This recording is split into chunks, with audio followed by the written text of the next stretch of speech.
नमस्कार, good morning, good evening दोस्तों। मेरे चैनल एक किताब से एक मोती पर आपका स्वागत है। आज मैं जिस किताब से एक अंश लेकर आया हूँ वो किताब है नाकामयाबी से कामयाबी की ओर बढ़ने के लिए उसको लिखा गया है और असफलता से सफलता की ओर बढ़ने के लिए लिखी गई है वो किताब। और ये किताब है एक ऐसे सेल्समैन के बारे में जो अपने क्षेत्र में काफ़ी संघर्ष कर रहे थे, असफल हो रहे थे, नाकामयाब हो रहे थे, पर उन्होंने कई तकनीकों को सीखा और कुछ अपने से भी उन्होंने इन तकनीकों की इजाद की और वे बहुत ही आगे बढ़े अपने क्षेत्र में।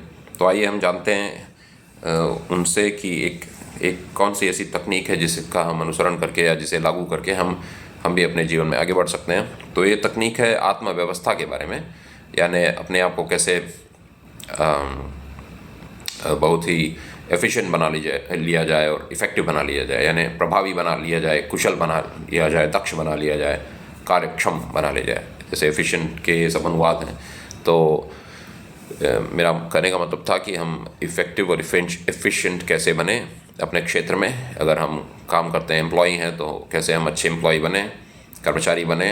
कार्यालय में अगर हम काम करते हैं तो कार्यालय के लिए हम ज़्यादा से ज़्यादा आउटपुट कैसे दें और यानी ज़्यादा से ज़्यादा प्रोडक्टिव हम कैसे हों। तो ज़रा मैं प्रोडक्टिव की हिंदी देख लूँ। प्रोडक्टिव उत्पादक क्षमता, यानी ज़्यादा से ज़्यादा हम कैसे अपनी उत्पादन क्षमता बढ़ाएं कि कार्यालय को भी हमसे लाभ हो और हम भी अपने जीवन में निपुण, दक्ष और माहिर होते जाएं अपने अपने कामों में। तो आइए मैं एक अध्याय इसमें से चुनता हूँ। एक किताब है ये, मैं सेलिंग में असफलता से सफलता तक कैसे पहुंचा, यानी मैं सेलिंग में नाकामयाबी से कामयाबी तक कैसे पहुंचा। फ्रैंक बेडगर ने लिखी है। बेडगर भी इनका उच्चारण करते हैं कुछ लोग, बेडगर, फ्रैंक बेडगर भी इन्हें बुलाया जाता है। तो आइए देखते हैं फ्रैंक बेडगर ने क्या बताया आत्मव्यवस्था के बारे में।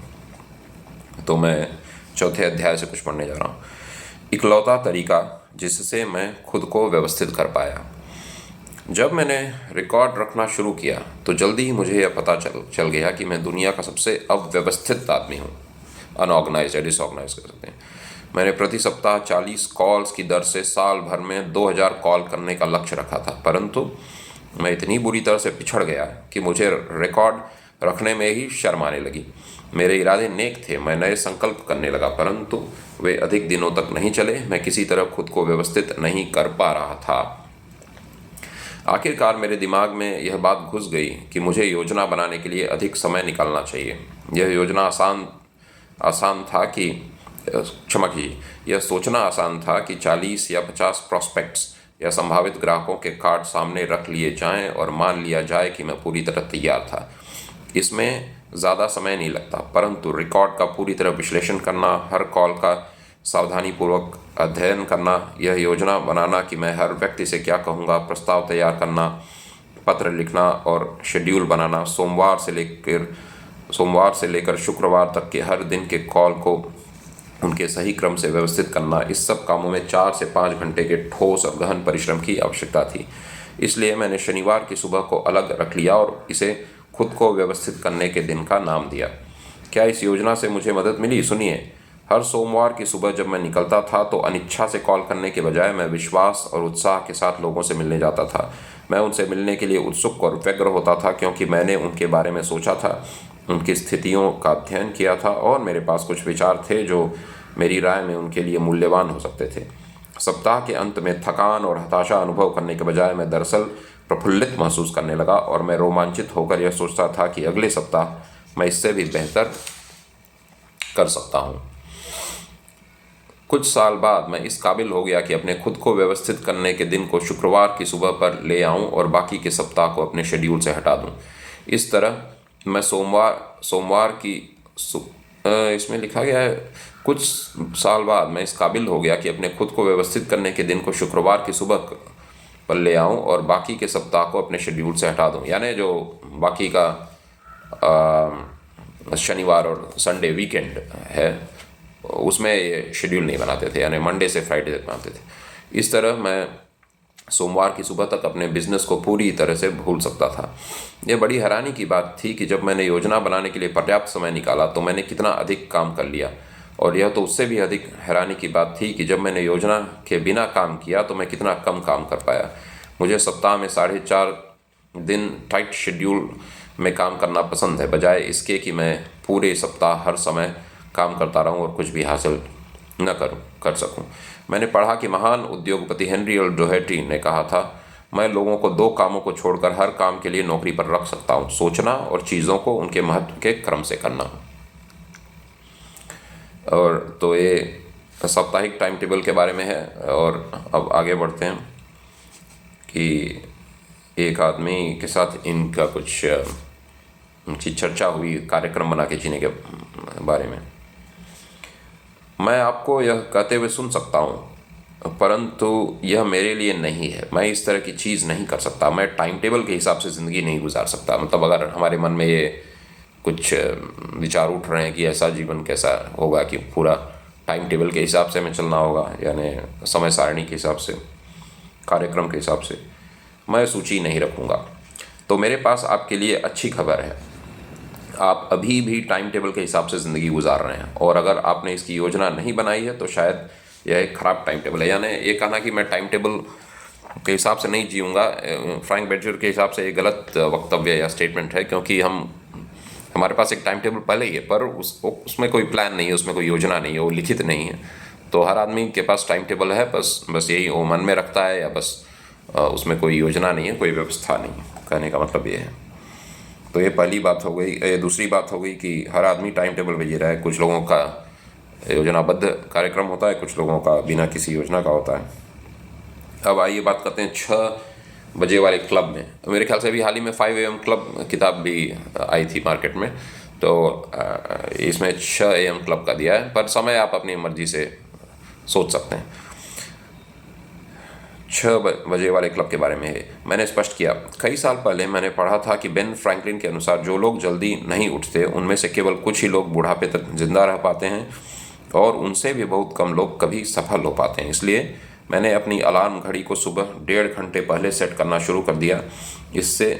इसमें से 1 घंटा मैं पढ़ने और अध्ययन करने में लगाता हूँ। जाहिर है कि मैं रात को जल्दी ही बिस्तर पर चला जाता हूँ, परंतु मुझे इससे बहुत फ़ायदा हुआ। तो कहने का मतलब है कि आप भी थोड़ा जल्दी उठिए, 6 बजे वाले क्लब में शामिल हो जाइए। इसमें एक बात यह है कि आप अपनी सुविधा अनुसार इसे बदल सकते हैं। जैसे आप 5 बजे के भी क्लब में शामिल हो सकते हैं, 5 AM क्लब, जल्दी उठिए 5 बजे या 4 बजे, या जैसे ही सुविधा हो। पर 6 बजे तक उठ जाना ठीक रहता है, क्योंकि फिर सुबह हमें काफ़ी समय मिल जाता है अपने कार्यक्रम पर ध्यान देने के लिए और पढ़ाई लिखाई करने के लिए, व्यायाम करने के लिए। तो मैं भी आज उठा था मेरे ख्याल से 5:30 बजे, तो 6 बजे मैंने वीडियो बनाना शुरू किया। पहला वीडियो भी, दूसरा बन रहा है। अब ये जो वीकली वर्कशीट होती है, यानी जो साप्ताहिक कार्यपत्रक मेरे ख्याल से कहा जाता है वर्कशीट को, तो उसके बारे में अब हम कुछ चर्चा करते हैं। साप्ताहिक वर्कशीट यानी कार्यपत्रक आप पूरा करें। कुछ समय पहले की बात है, मैंने इंटरनेशनल बिजनेस मशीन्स यानी IBM कॉरपोरेशन के एग्जीक्यूटिव का इंटरव्यू लिया। यह कंपनी अपनी सेल्स ट्रेनिंग तकनीकों के लिए दुनिया में मशहूर है। मैंने उस एग्जीक्यूटिव से पूछा कि वे अपनी साप्ताहिक वर्कशीट को कितना महत्वपूर्ण मानते हैं। उसका कहना था, मिस्टर बेडगर, हम अपने सेल्समैनों को कुछ टूल्स देते हैं जो हमारे हिसाब से उनकी सफलता के लिए अनिवार्य हैं। हमारा नंबर 1 टूल है साप्ताहिक वर्कशीट, जिसे हमारे सेल्समैनों को हर हालत में भरना होता है। इसमें सेल्समैन उन सभी लोगों के नाम देते हैं जिनसे वे अगले सप्ताह मिलने वाले हैं, और उन्हें उस सप्ताह से पहले ही उसकी एक कॉपी हमें एडवांस में देनी होती है। तो ये IBM मशहूर था, मेरे ख्याल से काफ़ी दिनों तक मशहूर था। अभी की तो मुझे जानकारी नहीं है। मेरे पास एक IBM के डायरेक्टर थे, या उसके एक बहुत बड़े अधिकारी थे IBM के, उनकी किताब थी मेरे पास। तो उसमें उन्होंने द IBM वे, तो उसमें उन्होंने एक बड़ी ज़बरदस्त बात कही थी, मुझे बहुत पसंद आई। तो उन्होंने कहा, लोग इसलिए प्रोडक्ट्स खरीदते हैं ताकि वो अपनी समस्याओं को हल कर सकें। तो बहुत ही साधारण भाषा में इतनी बढ़िया बात कही थी उन्हें। यानी जो भी कुछ सामान खरीदता है तो कोई ना कोई समस्या वो सुलझाना चाह रहा है उस सामान से। जैसे हम फ्रिज खरीदते हैं तो समस्या है सब्जी को ख़राब होने से कैसे बचाया जाए, दूध हो गया या और भी खाने पीने का सामान, और ठंडा मौसम है तो ठंडी चीज़ कैसे पी जाए, सब समस्याएं हैं। तो इन समस्याओं का समाधान है फ्रिज। तो ये बड़ा ही आसान तरीका है सोचने का कि लोग क्यों खरीदते हैं, और अगर आपको कुछ बेचना है तो आप सोचें कि ऐसी कौन सी समस्या है जो आपका प्रोडक्ट या आपकी सर्विस उस समस्या का कैसी समस्या है जिसका समाधान करे, क्षमा कीजिए, या ऐसा कौन सा प्रॉब्लम है जिसको सॉल्व कर रहा है आपका प्रोडक्ट या आपकी सर्विस। तो ऐसा सोचने से आप सेलिंग में आगे बढ़ेंगे। खैर, अब आगे बढ़ते हैं। तो हमने बात कर ली वीकली वर्कशीट की। अब एक मैं कविता इसमें पढ़ देता हूँ जो इसके अंत में दी गई है, इस अध्याय या चैप्टर के। हो सकता है कि आपके साथ कुछ भी गड़बड़ न हो, जिस तरह से आप जीते हैं, जिस तरह से आप काम करते हैं, परंतु मैं साफ देख सकता हूँ कि मेरे साथ क्या गड़बड़ है। ऐसा नहीं कि मैं आलसी हूँ या जानबूझकर काम से जी चुराता हूँ। सबकी तरह मैं भी कड़ी मेहनत करता हूँ और इसके बावजूद मुझसे इतना कम हो पाता है। सुबह जा चुकी है, दोपहर आ गई, इससे पहले कि मैं जान जाऊँ रात करीब आ चुकी है, और मेरे चारों तरफ अफसोस काम पड़े हुए हैं जो अधूरे हैं। काश मैं अपने आप को व्यवस्थित कर पाता। मैंने अक्सर यह महसूस किया है कि आदमी ही महत्वपूर्ण नहीं है, बल्कि आदमी के पास योजना भी होनी चाहिए। आपके साथ हो सकता है कुछ भी गड़बड़ न हो, परंतु मेरी मुश्किल यह रही, मैं ऐसे काम करता हूँ जिनसे ज़्यादा लाभ नहीं होता, जो महत्वहीन होते हैं। हालांकि वे दिखते सचमुच महत्वपूर्ण हैं और मुझसे ज़्यादातर काम छूट जाते हैं। मैं इसको थोड़ा सा करता हूँ, उसको थोड़ा सा करता हूँ, परंतु मैं अपने कामों को पूरा नहीं कर पाता। सबकी तरह मैं भी कड़ी मेहनत करता हूँ और फिर भी मुझसे इतना कम हो पाता है। मैं इतना कुछ कर सकता हूँ कि आप हैरान रह जाएं, बशर्ते कि मैं अपने आप को सिर्फ व्यवस्थित कर लूँ। तो फ्रैंक बेटगर ने इस कविता को याद कर लिया था, तो आप भी इसे याद कर लें। सालों पहले मुझे डगलस मैलॉक की यह कविता मिली। मैंने इसे काट कर अपनी स्क्रैप बुक में रख लिया। मैंने इसे पढ़ा और बार बार पढ़ा जब तक कि यह मुझे पूरी तरह याद नहीं हो गई। तो आप भी इस कविता को याद कीजिए। तो इसका मैं एक शॉर्ट्स बना दूंगा, शॉर्ट वीडियो यूट्यूब में, इसके टेक्स्ट के साथ, यानी जो ये छपे हुए शब्द हैं मैं उनके साथ बना दूंगा, तो आप भी इसको याद कर लीजिए। तो आइए अब अपनी चर्चा थोड़ी कर ली जाए और फिर मैं वीडियो का अंत करूँगा। तो जो अंश हमने पढ़ा है उससे हमें ये पता चलता है कि आत्मव्यवस्था का कितना महत्व है। तो आप एक शेड्यूल बनाइए या कार्यक्रम बनाइए अपना साप्ताहिक, और उसके अनुसार अपना जीवन बिताइए। तो इससे होता क्या है कि जब आप मंडे अपने कार्यालय जाते हैं, ऑफिस जाते हैं, या अगर घर से काम करते हैं, वर्क फ्रॉम होम है तो, या अपने लैपटॉप से काम करते हैं मंडे, या आप बिज़नेस में है, मंडे आपका पहला दिन मान लीजिए ऑफिस का होता है, तो आपको पता रहता है कि आपको क्या करना है, क्योंकि आपका कार्यक्रम बताएगा आपको क्या करना है।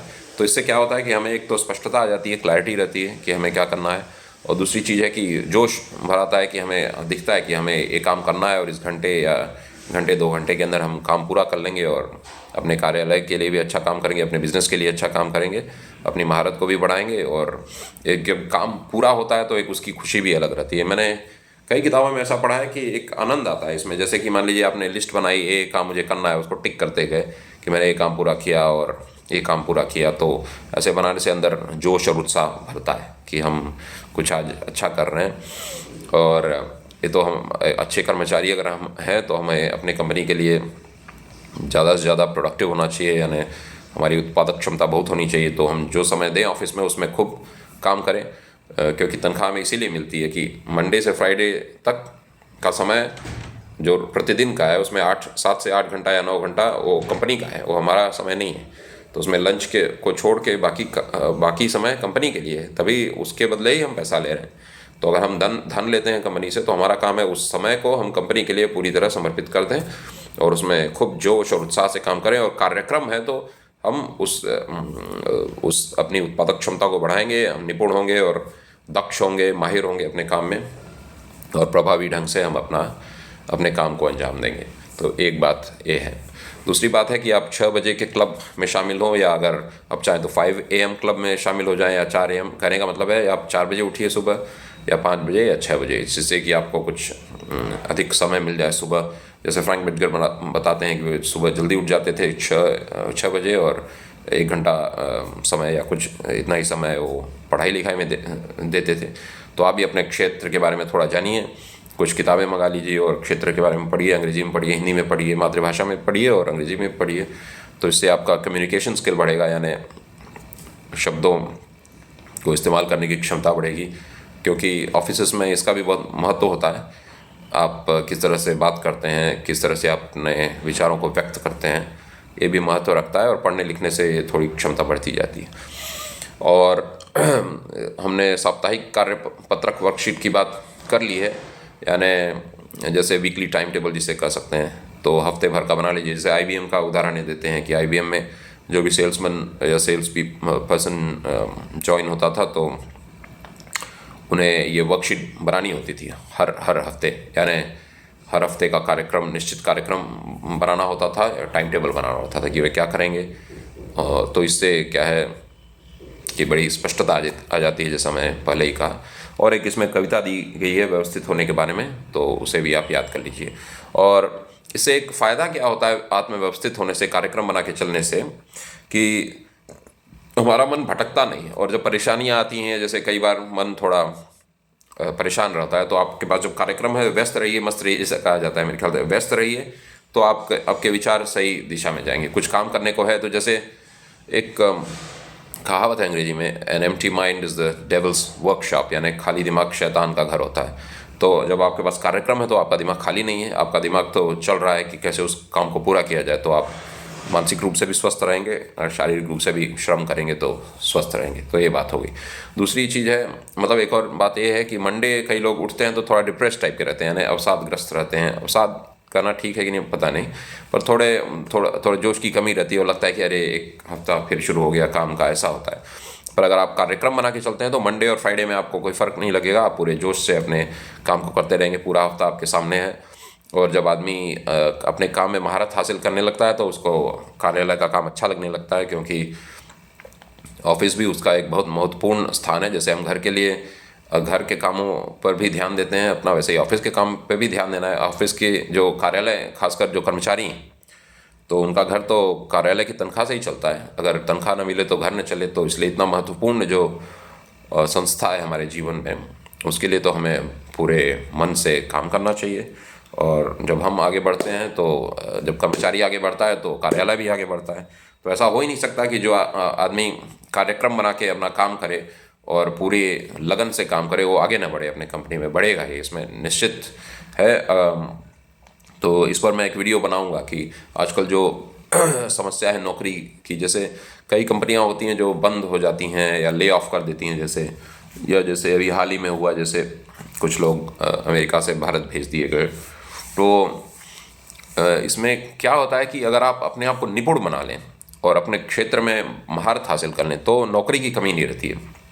इसीलिए जिग जिगलर कहते हैं कि संसार में रोजगार की कमी कभी नहीं है, नौकरी की कमी कभी हो सकती है। नौकरी यानी एक नौकरी से छूटे, क्योंकि कुछ कंपनियां बंद हो जाती हैं, कुछ कंपनी छटनी कर देती हैं, यानी अपने ऑपरेशन को थोड़ा सीमित कर देती हैं, हदों में बांध लेती हैं, क्योंकि खर्च ज़्यादा होता है। तो जब कंपनी को मुनाफा नहीं होता, प्रॉफिट नहीं होता, तो उनको ये करना पड़ता है। तो नौकरी हो सकता है चली जाए, पर ऐसा नहीं होगा कि दूसरी नौकरी ना मिले आपको। रोज़गार आपका सेफ रहेगा, यानी रोज़गार हमेशा आपको मिलेगा। सिक्योरिटी जिसको बोला जाता है, रोज़गार की सिक्योरिटी रहेगी, रोज़गार की सुरक्षा हमेशा रहेगी अगर आप अपने आप को निपुण बना लें, अपने क्षेत्र में माहिर हो जाएं। पर नौकरी का तो कोई नहीं कर सकता, क्योंकि कंपनी, वो तो कंपनी का अधिकार है हमें रखें या ना रखें। और कभी कभी कंपनी को भी ज़रूरत हो जाती है कि छटनी करनी पड़ती है, तो उस पर तो हमारा कोई अधिकार नहीं है। पर हाँ, अपने आप को माहिर बनाते जाइए तो रोज़गार की कमी नहीं है दुनिया में। तो इस पर मैं एक वीडियो बनाऊंगा कि क्यों रोज़गार की कमी नहीं है दुनिया में। रोज़गार आपका सुरक्षित हो सकता है अगर आप कुछ तकनीकों को अपनाएंगे। तो उस पर मैं हो सकता है कल ही एक वीडियो बनाऊं या आज ही बना लूं, देखते हैं। तो आज के लिए मैंने कार्यक्रम नहीं बनाया, तो आज मैं कह नहीं सकता। तो आशा है आपको ये वीडियो पसंद आया होगा। तो अपना कार्यक्रम बनाइए, क्योंकि ये वीकेंड है, यानी छुट्टी का समय है शनिवार। अगर रविवार आपके छुट्टी का समय है तो रविवार को आप एक कागज़ लीजिए या एक्सेल शीट में टाइप कीजिए, तो कॉलम यानी सॉरी क्षमा कीजिए, जो पहला जो पंक्ति रहेगी, पहली पंक्ति, उसमें लिख दीजिए सप्ताहों के नाम। एक एक स्तंभ में जो कॉलम होते हैं उसमें सप्ताहों के नाम लिख दीजिए, और पहले स्तंभ में आप लिख लीजिए जैसे सुबह, फिर दोपहर, लंच, और शाम, रात आप क्या क्या काम करेंगे इनमें। तो कालखंड को थोड़ा अगर आप विस्तृत रखेंगे तो आसान हो जाता है, जैसे ये डिसीजन लेने में या निर्णय लेने में कि आप क्या करेंगे उसमें। या आप चाहें तो हर घंटे का एक टाइम टेबल बना सकते हैं, पर उसमें क्या होता है कि मान लीजिए एक घंटे में आपको कोई दूसरा काम आ गया अचानक, तो आपको फिर बहुत व्यवस्था उसमें बहुत बदलाव लाना पड़ेगा आपके टाइम टेबल में। पर अगर आप एक थोड़ा बड़ा कालखंड रखे हैं किसी कार्य के लिए, जैसे कि सुबह आपने कर दिया, सुबह यानी करीब 6 बजे से 11-12 तक मान लीजिए, तो आपके पास 3-4 घंटे हैं, तो उसके अंदर आप कई मुख्य मुख्य काम को लिख सकते हैं। तो ये थोड़ा आसान हो जाता है तब अपने कार्यक्रम को अंजाम देना। तो आशा है आपको ये वीडियो पसंद आया होगा। धन्यवाद।